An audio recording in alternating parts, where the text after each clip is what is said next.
Thank you so much for coming out on a beautiful day in the afternoon. I really do appreciate that everybody came out to hear a little bit about millennial students, whether you're faculty here or students as I see. It's simply a matter of trying to understand that there really does seem to be some differences, obviously, between younger generation and older generation. And when you have faculty trying to teach younger students and trying to understand their perspective, their social background, where they come from, and what's going on in the classroom. This presentation today is not meant to be a scholarly presentation. It basically is a reflection of a year journey that I actually had last year of where I just really started struggling in a lot of my classes. Last year was my 40th year of teaching. And I thought, oh man, I'm really starting to lose it. I guess it's time to retire and get out of here because I just had so many problems going on in the classroom and I couldn't solve them myself. And I thought, what is wrong with me? Where is the disconnect? So over the past year, last year fall semester, last year spring semester, I began to do some research. I had lots of conversations with college faculty at this institution, many institutions across the state of Virginia, and one colleague I have up at Penn State. Just basically kind of talking about, you know, do you seem to have problems with non-attendance, students coming late all the time, not turning in their work, there's 1,000 excuses. And so there apparently struck a chord. And I wasn't the only one that was experiencing a lot of these problems, and the solutions that all of us faculty attempted to put in place really weren't being the most successful. So with all these discussions, with attending conferences where this was a topic of discussion, so this is nothing new, and there is a wealth of scientific literature out there going back more than 10 years on what has happened in the classroom, what are the changes going on between students and between faculty. Right?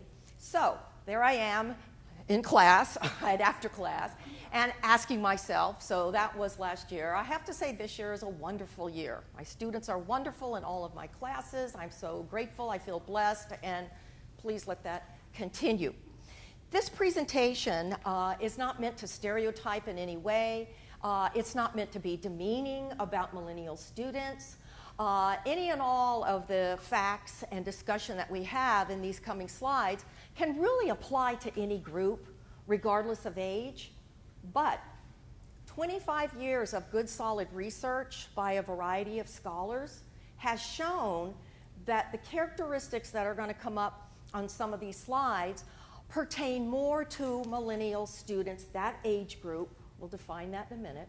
It pertains more to that age group than it does to any other age group. So with that said, let's take a look at what are the characteristics of millennial students. Even the numbers here, all right, you will find there's great variability. Depending upon whether you use Census Bureau data, whether you use data from Pew Research, there's a whole group of think tanks out there all studying millennials. What year were they born? What is the cutoff? What is the impact? How were they raised? Millennials have a huge impact on American society. Right here on the top line, you'll see, and once again, you'll find early start birth dates of the millennials can go as early as 1978, and the cutoff dates can go as late as 2005. So I just gathered what the Census Bureau had to present this up here. So that means millennials are a wide stretch. They're approximately 17 to 35 years of age. Even inside of this cohort group, you will find there is a big difference between a 35-year-old millennial and a 17-year-old millennial. The big difference is when was the introduction of the smartphone. And the smartphone came out in about the mid-2000s, I think 2006, 2007 was when the first iPhones came out. And that really began a rapid change. So for those who were on the younger side here, born in 2000, a little bit after 2000, you will see even as young children, they were introduced to the iPhone. It's not uncommon at all to go to the mall. Does anybody go to the mall anymore? Internet shopping, all right. But wherever you go out there in public, you will see that little small children in strollers are sitting there with mama's iPad or mama's cell phone and they're having a blast, all right? And we're talking toddlers here. So they're not reading, but they are seeing pictures. You also can load things, obviously, in the iPad that's entertaining for small children. So we're not criticizing it, but we are pointing out that there is a profound difference with the young ones today, and we have a generation that's coming up after the millennials. They're called Gen Z, and we'll sort of briefly touch on them later on. But you will see that whole technology, round the clock, always accessible, that has profoundly changed all of American society. And when you are a child growing up with it from the time you are young, or with older millennials, they're in the middle 30s, your introduction to social media and things like that didn't start till you were teenagers. So there is a difference, even inside of the millennial population themselves, in terms of how has this, cell phone, this smartphone technology really had an impact. All right, just for clarification, we see just a couple little definitions there. Gen X are the children, all right, of the next generation baby boomers, all right? So Gen Xers, approximately born 65, 81 or so. Baby boomers born right after World War II, 46 to 64. Now look at the population numbers. Those numbers vary also. I saw numbers as low as 74 for millennials, as high as 81 million. But what's important to know here is that millennials officially, it was 2 months ago, the US Census Bureau sent out this report. Officially, in the summer, millennial populations now have become the largest pop in the United States of America. That title always belonged to baby boomers. After the war, that was a time of where you had an increase in birth rates, and that population from 46 to 64, as they went along, they were always the biggest amount of people in this country. Not anymore, and the boomers are dying off, and the millennials are actually growing. We're not talking about new births, because new births would be the next generation, Gen Z, that's coming along, but millennials are growing also because of immigration, right? Oftentimes, many immigrants that come, they are young populations, and so that adds to it, and they become very Americanized and very much buy into our culture. So the point here, it's a huge impact on American society. It's not bad, but it's something that businesses have to pay attention to.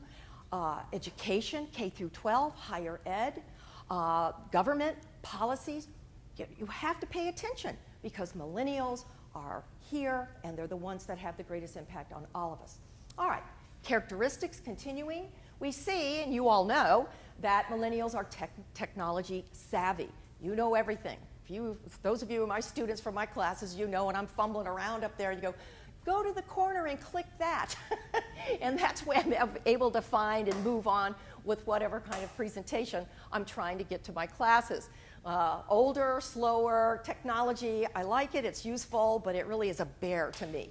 But if you have grown up with iPad, iPhone in hand, every new change, you're proficient, you're quick, it only takes you a little short while to do that. Now, technologically dependent, and we see addicted, in parentheses there. There is a big debate in the psychological community as to, is there such a thing as technology addiction? Excuse me. Well, the word they quibble about, but on the next slide we're going to see that there are actual brain biochemical changes the more you use various forms of social media, specifically when you use iPads and your smartphones. Some data, millennials tend to check their phones 43 times a day, spend 7 or more hours a day on some type of electronic device. That's a lot of hours. You hope maybe you're sleeping maybe 7 or 8 hours a day.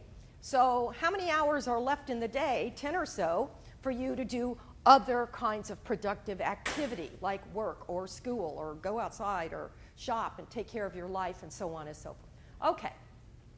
Millennials do have short attention spans, okay? There is actually a physiological reason for that, okay? The attention span that most researchers found was about 8 minutes. And I'm going to be in trouble really fast here, all right? I have to do something. I have to do a cartwheel, all right? Something to keep this thing moving along. All right, millennials tend to be easily bored, easily distracted, and have a very strong desire to multitask. Most researchers identify this term, and we all use it. I use it all the time, and I consider myself a really good multitasker. I'm running around doing all kinds of things. I'm working on, on my laptop. I'm cooking dinner. I'm watching TV. I'm answering phone calls. Oh, I'm doing all this really great. Actually, no, we're not. And they say the word multitasking is really an incorrect term. The correct term is really switch tasking. And looking at brain physiology and how the brain actually can work, your brain can only focus on one thing at a time. So what you're doing actually when you go from the laptop to the TV to the phone or writing a note or cooking dinner or whatever you're doing, all you're doing is your brain is just switching. I'm going to do this now, then I'm going to do that, then I'm going to do this, going to do that. Doesn't mean you can't do it successfully, but the chances are that you're probably not going to do it as thoroughly as you should. So if you're studying while the TV is on, and this is not really any new information, that really is probably not the most conducive thing for your brain to help you absorb all the information that you're reading.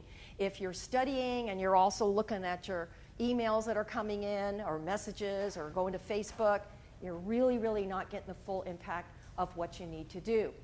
All of these types of things, short attention span, switch tasking, etc., none of that is conducive to learning anything, okay? Here comes the physiology piece. Physiology explains inattentive behavior. When you go into your iPhone, all right, dopamine is released in the brain. Here comes the debate about addiction, okay? It's not a true addiction where if you withdraw, you have all kinds of serious biological responses, but it is very close.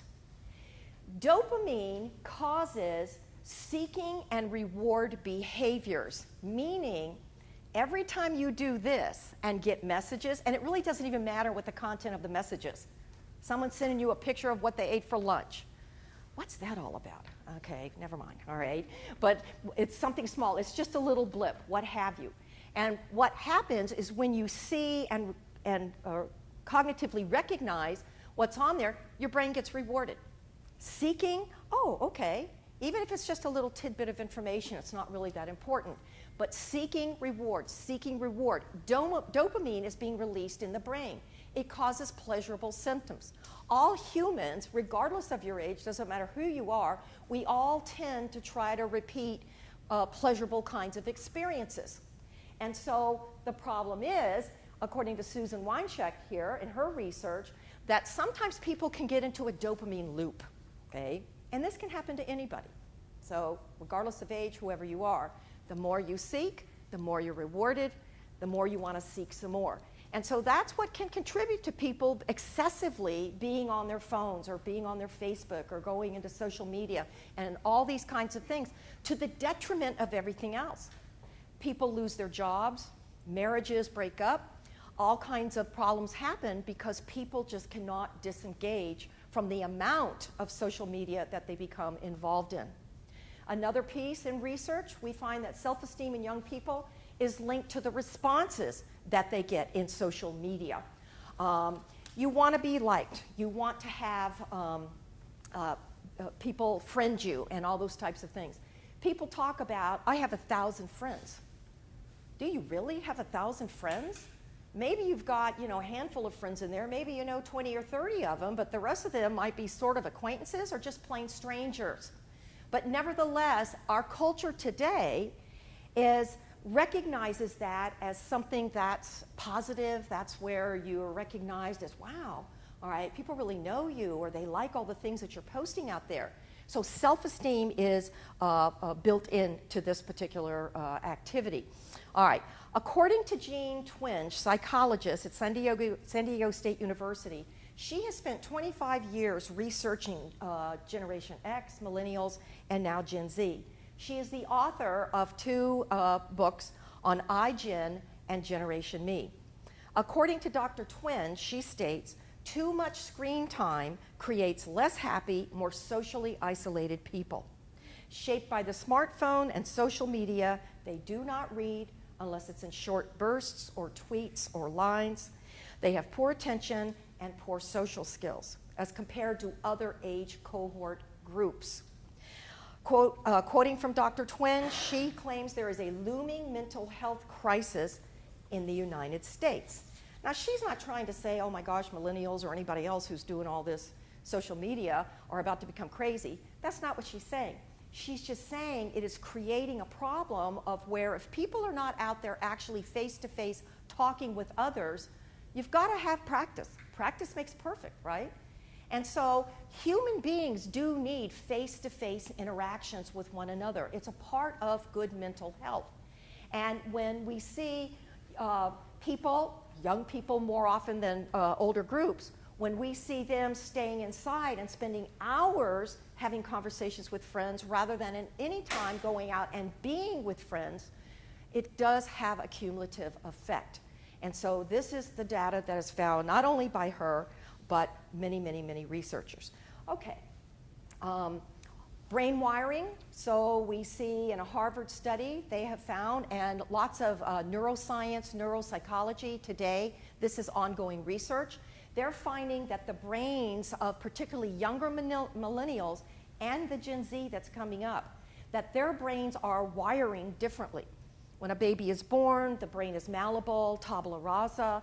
It's basically empty, it's a blank slate. And so it's how we nurture and raise our children. That's what causes brain synapse to connect, and that's how you learn, and that's how you develop personality. In those early years, if young children spend a lot of time on various kinds of social media, it apparently is having a biological effect. How detrimental is this? The jury is still out on that, but indeed we do have some changes, all right? Millennials do tend to have an entitlement mentality. It's really not their fault, not beating you up here. It really has to do with a lot of changes that Gen X parents began to make in terms of how they wanted to raise their children, a lot of social changes across our society. An entitlement mentality from K through 12, children oftentimes are told, try hard. If you try hard, it'll be okay. You'll get the good grade. Well, that's not really bad advice. But is it a guarantee just because you try hard or show up that everybody gets an A? That doesn't really happen in real life. And nevertheless, that is what was taught to them. That's what they were raised up with. Their parents, and we're not beating them up either, their parents became helicopter types of parents of where self-esteem became the end goal of itself. And so no matter what, you really, really don't want to harm the self-esteem of any child. There's a balance to everything. Of course self-esteem is important. Self-esteem is vital for developing children so they grow up healthy, they know they're loved, and they can function in human society. But when you go off to extremes, either too little or too much of this boosting up, you're perfect, all right? Well, you got an F. It's the teacher's fault, obviously, and so on and so forth. Everybody goes out to play. Everybody gets a trophy. Oh no, we cannot run races because if somebody came in ahead of everybody else would be sad. And so that's what has happened in our society in the last 15 to 20 years or so. And we've gone too far to the other side. And so what we see with this helicoptering and this accommodation and you're always perfect, it has created a mind think of where, well, hey, you know, my other teachers always gave me a do-over. And I will tell you, K through 12 education in the United States is very guilty of that. They, in response, instituted within their grade levels the whole built-in, if you flunk the test, well, you just keep taking it until you finally reach a better grade, and that will be the grade that's recorded. That itself is not a bad philosophy, but when it's implemented across the board, it's mandated. Do people learn that no matter what, they always get a do-over? And in life, do you always get a do-over? That's not the way real life is. So society in general, from parents to educational systems to just all these accommodations, we really have done a disservice to millennials because why wouldn't they grow up thinking? that accommodations and, well, wait a minute, it's not my fault, and those types of things. All right, a couple of examples of maybe helicopter parenting. This is just, coincidentally, I just happened to catch on the news, this past week, and the controversy about taking a knee over the national anthem and those types of things in the sport fields, mostly in the football fields. Well, on this news station, they had a panel of moms that all had teenage sons out there in America who played high school football. And they asked the moms, well, what's going on in your son's high school, and how do you feel if at their high school they take a knee, or the coach tells them, it's okay, or the coach refuses to let them do it? What's your opinion on that? And it was really interesting. Lots of opinions, but one mom absolutely said, no way, we're a patriotic family. You have every right to express your free speech, but you don't do it out there when the anthem is played. You stand up and you show respect. That was one mom's spin on it. The very next mom that came after her was the complete and polar opposite, of where she said, oh no, no school, no coach, no teacher is going to tell my son what to do. If my son feels that he doesn't want to stand for the flag or whatever it is, all right, then absolutely he has every right to do that. And if anybody tried to kick him off the team or put him in the locker room or punish him in some way, I'd be down that school in a nanosecond. So you see? All right, it's not my position to say which mom had an approach that was better. You have to decide for that. But when you see that kind of mind think, can you see where children grow up with that? I can do anything I want because my mom said so, my parents said so, or somebody else said so. So these are some of the things that are being identified, all right, out there in the research literature. These are not my words. This is what's out there in the research literature. All right, a couple other examples, all right, of I worked hard and I deserve a grade, or some such thing as that. All right, this I'm drawing from a colleague at another four-year university here in the state of Virginia. Cannot mention the particular institution, but it is a true story. This is a close friend of mine, both the husband and the wife. There was a student who was in his last semester and was ready to graduate, but in my colleague's class, it was art history, and two other colleagues across campus. One was English, I forget what the third class was. He just was a no-show. He just disappeared. And so my friend was dutiful, and they had their version of sales of where you notify and counseling tries to contact the student.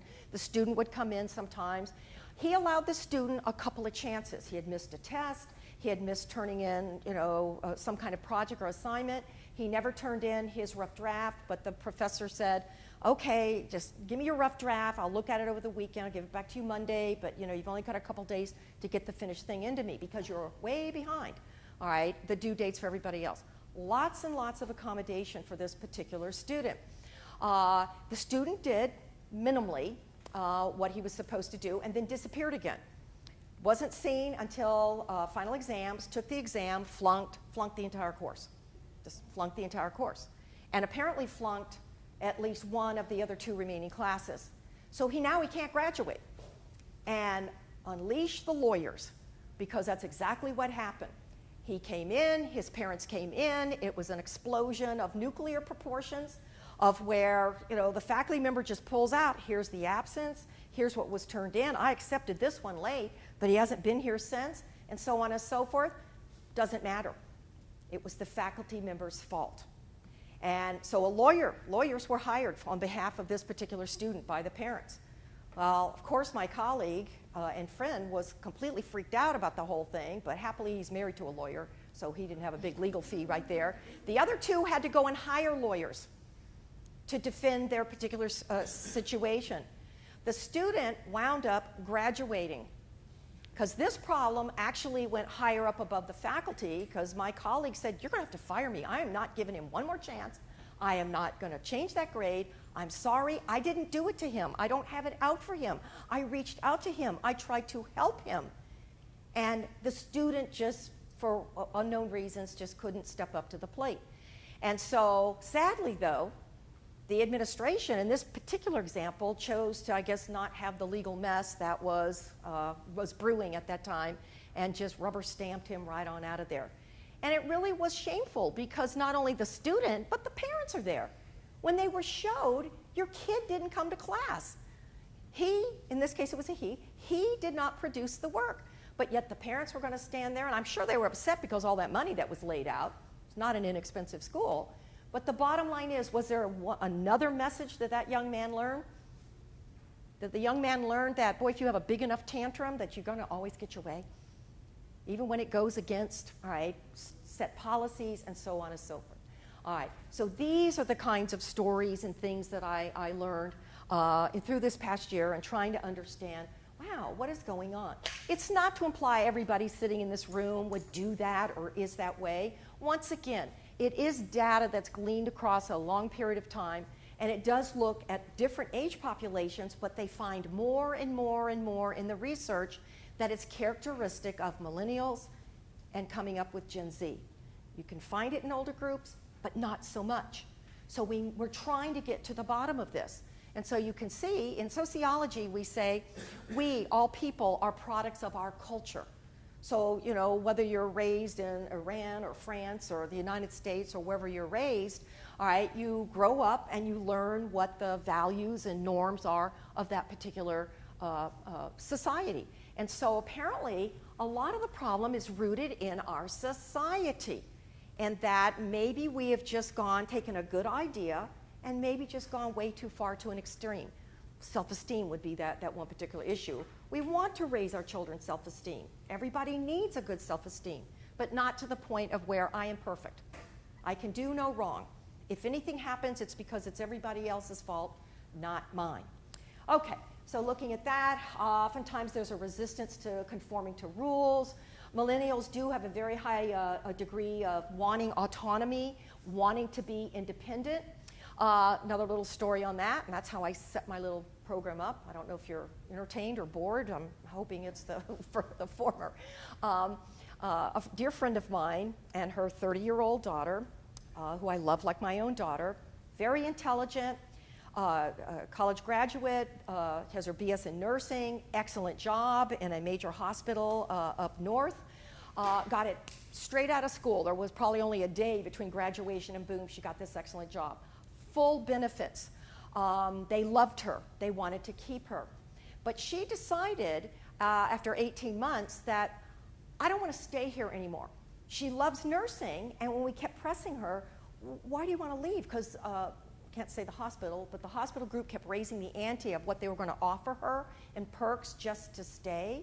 She says, I don't want to stay because I don't like the shifts that they give me.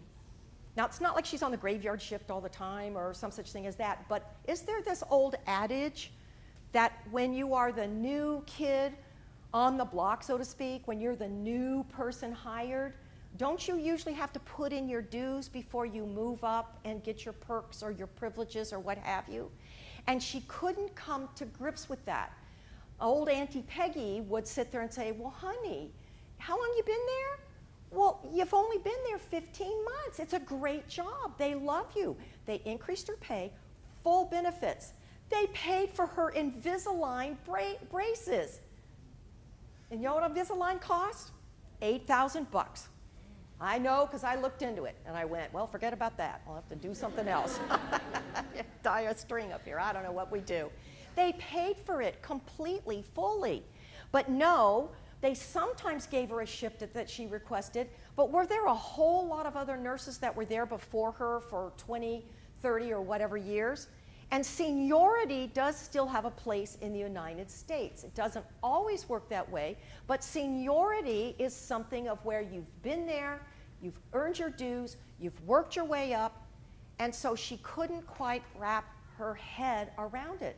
And she became so unhappy that she says, I'm just going to go back to nursing school and get my master's degree in nursing. That's really a good call also, because, boy, you can pretty much write your ticket anywhere in America with a degree like that. So this hospital, so anxious to still keep her, they said, hey, we'll cut you a deal. We will give you a full ride scholarship, all tuition, all books, to get your master's in nursing here locally in this part of the state.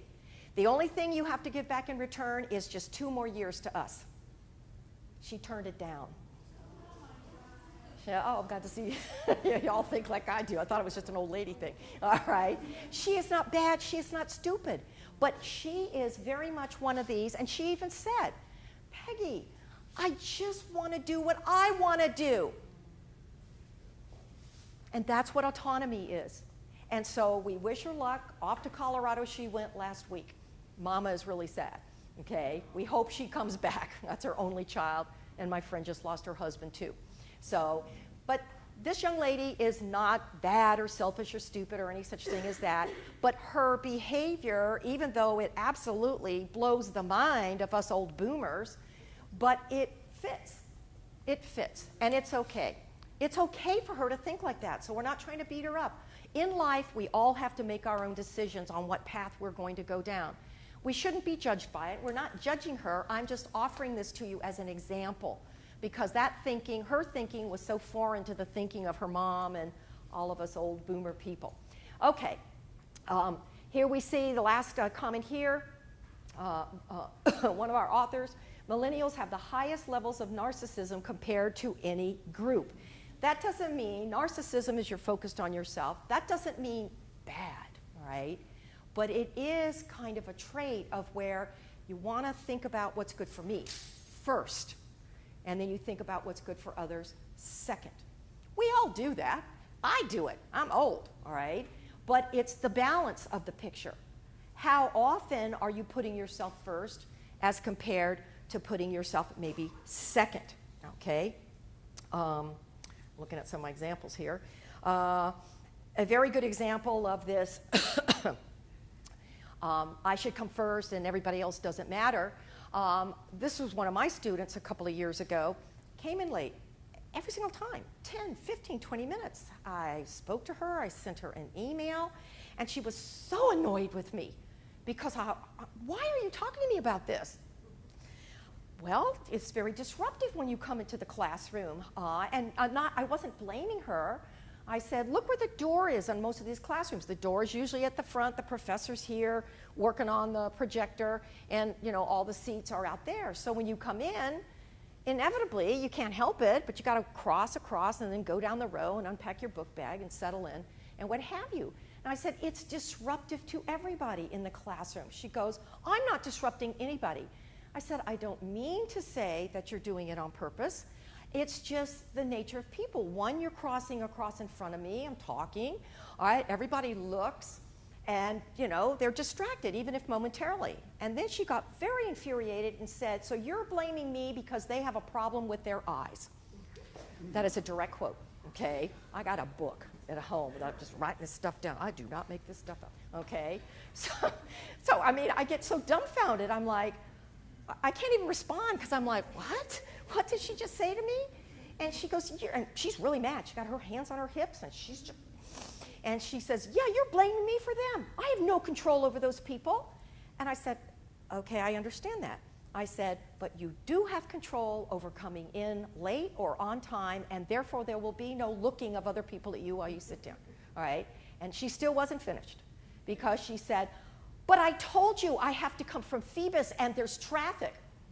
Well, I repeated again, nicely and smiling. That's why I have an ulcer to this day. All right. I said, I live in Virginia Beach. It's 30 miles from my door to this parking lot, and I have the dreaded Hampton Roads Bridge Tunnel to get through and all the Navy traffic. But I plan accordingly. I try to, look at the traffic or understand or guesstimate how long it takes, and then I add 20, 30, or whatever minutes I need to in case there's a snafu. She says, no, I'm not going to do that. She goes, I look at my phone every morning, and it shows me the traffic, and then it says 7 minutes to get to school, and that's exactly what she allotted. She told me that. I said, well, they oftentimes, are not always 100% in real time, and that just because you're in the car and you're driving, can something happen 1 mile up the road where somebody crashes or a dog runs in the road? Or she was not going to change. She was just not going to change. It was a very frustrating semester with this kind of thing. My rules were ridiculous. It was all about what she wanted, what she needed. She goes, it's a waste of my time to get here early. That's a direct quote. I even offered, well, you can get in, you can settle in, you can relax, and breathe. You can stop and, get a snack in the machine downstairs. Maybe you can just chill in your car in the parking lot with your Starbucks or what have you, and then come in on time. Nope, all unacceptable. So we had a Dean moment with that point. Okay, all right. Millennials have little resiliency, poor coping skills, and that was an example that I just gave that fits this particular student. It's not my fault, or it's the traffic, or the people with the eyeballs. It's all of their particular kinds of situations, all right? Coping skills, that's a very important one up there. We'll see in the solutions coming up in just a minute. That really falls to the faculty. Since it has been identified in research that, not knowing what to do when there's an F or you actually get late points, or horrors, it's too late to even turn it in. That's it, the end. So helping students adjust to, yes, this is a failure, and whatever you put into your classrooms, faculty, because we all have various kinds of tools and devices. Sometimes we do have makeup kinds of activities. Sometimes we have extra credit. Sometimes you drop maybe the lowest score, or various kinds of things like that. Point that out to the student. Even though you went over it on the first day in the syllabus, et cetera, do not expect that that is going to be remembered, particularly at that moment in time.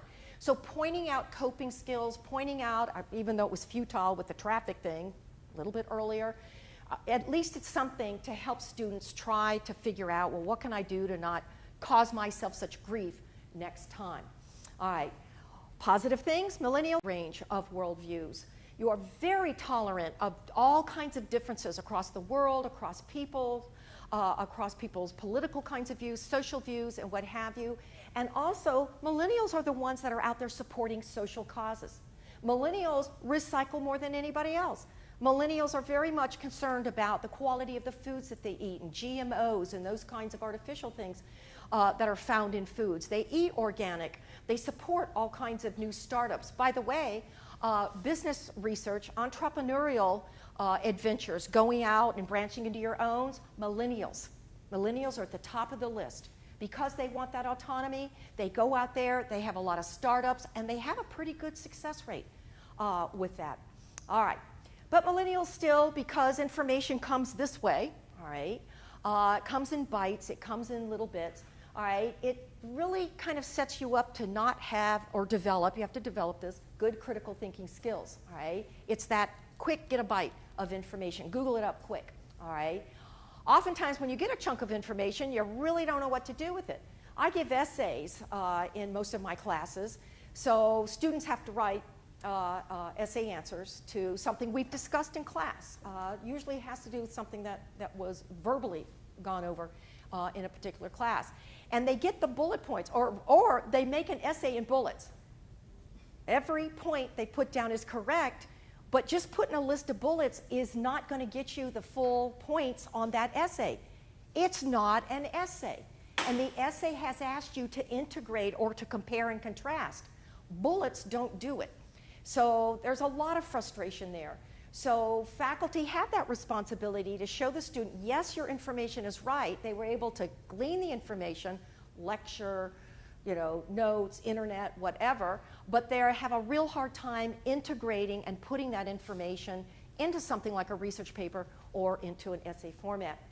Lastly on this piece, there has been a significant increase in the number of special needs students. A lot of it has to do with better reporting, better diagnosing, and so that's good that we have institutions that offer agencies and departments that can help serve the needs of our students that might have some special needs. Okay, I guess I'm going to click about this really fast. All right, how do we help our millennial students, faculty? Well, avoid death by PowerPoint. Sorry, I guess I'm getting an F on that, so to speak. But a lot of strategies that faculty use. Most of you in here probably use at least a couple of these kinds of things to keep things moving along in your class. Humor, personal stories. I tried to interject a couple, and they're all true stories. I'm telling you honestly, I've got a million of them up here, but I'm totally out of time with the stories. Draw from current events. I tell my students, you gotta watch the news in this particular class. It's sociology. It's about people. I oftentimes start the morning, even it's not, most students are trickling in 5-10 minutes before actual class time. So I put up a news bit up on the screen, or I'll say, what do you think about? And so whether we talked about hurricanes or we talked about the shooting in Las Vegas, we try to integrate a sociological piece to it. Just something, just to get them talking. And it doesn't have to be with me if they all would look up from this.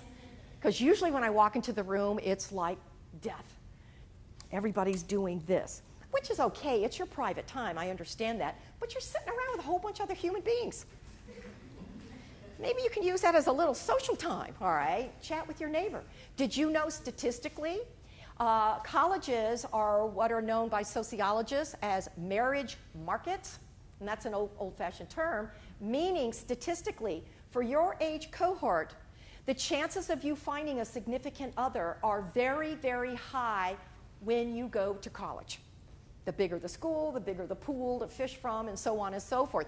But if you're there like that, not talking to the cute guy or woman sitting next to you, I don't know, all right? But I guess you can find them online. Maybe that fixes it. And by the way, statistically, that's where you do find your significant others. Okay, so faculty, we need to get ourselves engaged. We need to understand. We need to try to do better. All right, model good behaviors, try to get off of our, pulpits and ivory towers. Just try hard on our side of it. All right, faculty, outline class expectations. We're all drilled around here about the syllabus. You got to have everything written down, emphasize it. You got to keep reminding students, all right? I have to keep reminding students. In my class, I don't know what it is. Everybody's antsing their pants or something. They're wandering in and out during just an hour and 15-minute class. If I can sit there through something like that, I think most people can, but I don't know. So I'm going to have to go back and review that. But oftentimes it is just simply a matter of just reminding, all right, students, these are the rules, these are the rules. Number 4, as we said earlier, you do really need to have something embedded into your courses. The best of students can sometimes just flub up, misunderstood the assignment, maybe we're sick the night before the test. You just never know what's going on in their lives. So it really would behoove their success academically. It's really no sweat for any of us. We're not lowering our standards as faculty. If there's something embedded into your course that allows them to, and I'm not saying, oh, you have to have do-overs, because I just finished saying don't do that, all right? But something else where they can bump themselves back up again. Because a catastrophically low grade can completely ruin them, especially if you only give like 3 tests in the whole semester, or 1 test and a research paper. And if one of them comes in as a 50, they're doomed because they have to have 100 on the final exam or something, and they'll still flunk. So we need to do what we can, all right, to help facilitate students, but still showing students, and using rubrics helps this, that just because you came to class every single time, in my class that gets you 1 extra credit point at the end of the year, but that's all right? Sometimes it flips you over to the next grade, but I can't give you 15 points because you came every single time. There has to be an understanding that the quality of work needs to be X in order to get the grade. All right, do be sensitive to cultural differences. We are a very diverse culture here in the United States and other parts of the world. We all can get into trouble very easily as faculty to our classes, students between themselves, if you really aren't quite aware of maybe another person's background. Here's a little quick short story. This had nothing to do with students. This had to do with professionals. I was at a conference. I was in the audience, and there was a speaker, and it was about communication and those types of things. Well, there were 2 presenters, and as a part of the presentation, they told a story of how they got off as co-workers, co-presenters. They got off to a really bad start the month earlier. They had both met, and they were both working as a team, so they were kind of new to each other. Both men. One of the men was Hispanic. And you might say, what's that got to do with the story? Well, here it comes, all right? And the other guy was a white male. And they got along real well, and they were really great team members, and each one took a turn. All right, one came up, the other one sat at the back of the room. The Hispanic male was the second presenter, and his team worker, his co-team member, was sitting in the back, and the presentation ended. And it was a round of applause. It was an awesome presentation. So his team member in the back of the room went, all right, A-OK, which mostly means that's a good thing. And you get in trouble doing this too. All right, thumbs up? Yeah, good, thumbs up, all right? It depends. In other parts of the world, people come off the street and run you over on the sidewalk for what you did, okay? And even inside of the United States, we are different in terms of our ethnic backgrounds and where we come from. And unfortunately, to the gentleman, the Hispanic gentleman who's presenting up here, he's seeing his colleague in the back of the room, instead of saying, you know, A-okay, good job, buddy, and what have you, he saw it as some kind of an insult, that he was being called a really terrible bad name. So when the whole thing was over, he's just like this, and his colleague comes up, claps him on the back. Hey, man, that was really great, and we did a good job. He's just slamming his stuff around, all right? And the other guy's like, what's the matter? You don't know? You don't know? He's like, I don't know. And so they had a conversation, and so here they are presenting it at another meeting, and they're great friends, and it was all fine. It was just a misunderstanding. So who knows? Any of us. Okay. Obviously, you support resources. Most faculty here are very aware. All right, the last piece here, managing difficult students. Sometimes, no matter what your grade efforts are, once again with my student with the eyes, it's everybody else's fault with the eyes, all right, what do you do? And this was the point that was really killing me last year. So research has, and I've just gleaned a lot of these things, you really, really do need to remain calm. Inside, you're like exploding, like, what is your problem? All right, hello, how clueless are you? I'm thinking, okay? But by golly, you do not need to be showing or saying that. You need to remain calm. People get upset just because they get upset. We are not in the heads of other people. So once again, regardless of age, whether we're talking millennial students, whether we're talking about anybody out there. And these principles also apply outside of the workplace, okay? Or outside of the academic environment, into the workplace, customer, client relationships, all of those types of things. All right. People need to be listened, and the real key word here is respect. It's interesting, back to my student who was always late and wouldn't adjust in the people's eyes, all right, she actually said 2 times in our very long conversations about, you're just disrespecting me. She kept saying that to me, and my brain is just like on fire, twirling around, trying to figure out. I finally had to say, I don't understand, right? I don't understand what you mean when you say, I'm disrespecting you. She says, you're calling me out because I'm late. And I didn't do it in front of the class. I always waited till the class was over, and I would say, Susie, may I see you for a minute? That type of a thing. And I said, well, I have to speak to you somehow, and what you didn't see is that all the other students that were late, I've pulled them aside also. Maybe it was days that you weren't there, but I have every single one of them. And I usually follow up with an email, making suggestions, or please don't be late, or some such thing as that. But regardless of whether, she was off on a tangent, it was still her feelings, right? All of us, our feelings are our feelings. And so as a faculty member trying to get through the problem with, okay, what's happening here? You need to understand that. So let them talk, all right? There are limits, of course. You can't sit there for half an hour and argue, but you do need to have some limits. But students need to have a hearing, okay? Attending behaviors, make eye contact. Standing like this is a death sentence, okay? Because you're defensive, you're closed off. You need not to do that, because anybody, regardless of age, when you're upset and you're talking to someone and they're going,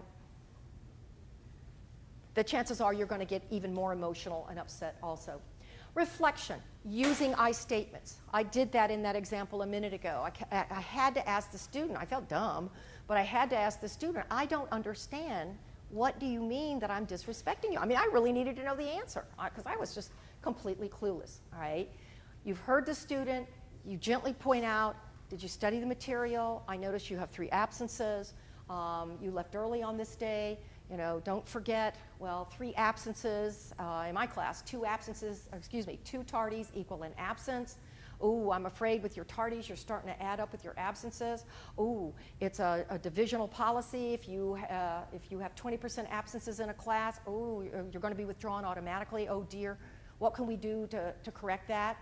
So it's just letting the student know without attacking them that, ooh, there's all these things here, or, you need to brainstorm about that. All right.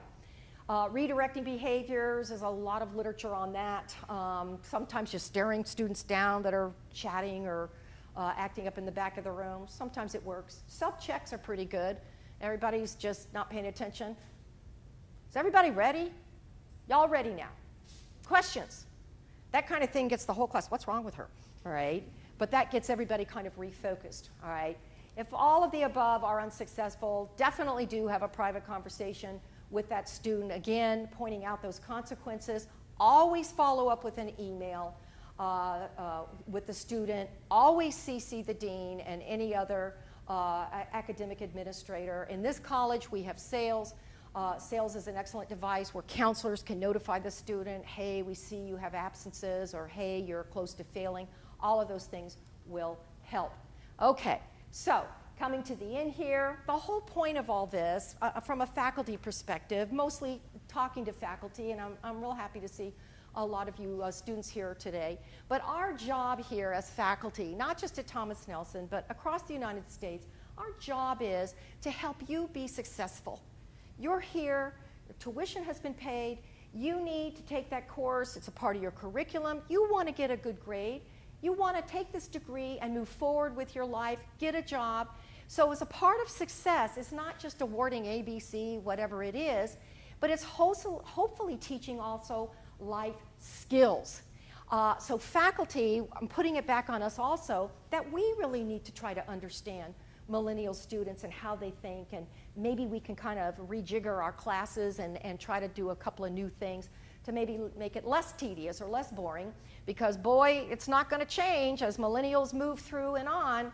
That's what we got coming up next, all right, is Generation Z. Whoops, I'm missing my slide here. Because, and if you will, just bear with me for one tiny second, all right, if I can remember how to do this, all right. Uh-oh, I just disconnected something, Thurman. All right, if I can pull something up for you, just real quick. I couldn't embed it in the PowerPoint, so I have to just do it the old-fashioned way. And maybe you've seen this, but it's cute, and it's worth.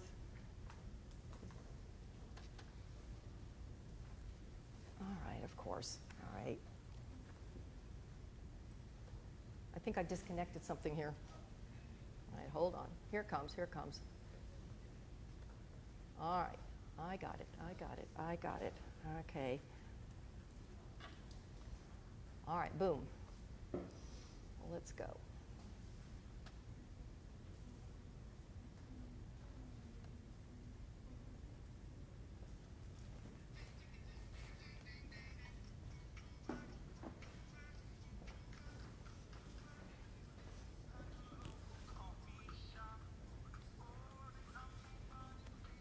No volume.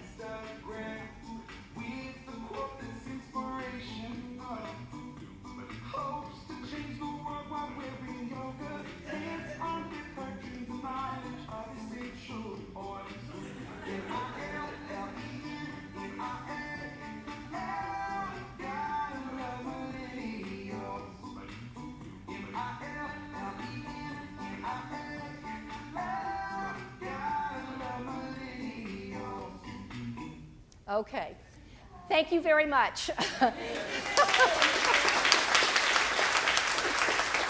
This is a YouTube video, and this is Micah Tyler, and all you have to do is just Google up to get the rest of it. It's very cute, but just Google up Millennial Song, okay, or Gotta Love Millennials. All right, but thank you so very much for your time. I appreciate it.